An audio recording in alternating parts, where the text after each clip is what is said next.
Hi everyone, are you tired of your photos losing quality when you send them on WhatsApp? Don't worry, you're in the right place. In this quick tutorial, I'll show you how to adjust your WhatsApp settings so you can send photos in the best quality or save mobile data if needed. Let's get started. First, open WhatsApp on your phone. In the top right corner, tap the three dots menu. From there, select Settings. Next, scroll down a little and tap on Storage and Data. Keep scrolling until you find the option labeled Photo Upload Quality. This is where the magic happens. Now, you can choose the setting that suits your needs. Best Quality, select this option to send photos with the highest resolution. Keep in mind that these files are larger and may take longer to send. Data Saver, choose this to save mobile data.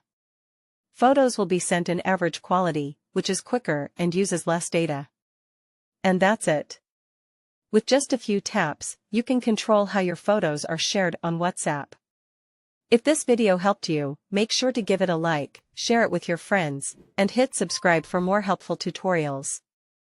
Thanks for watching, and see you next time.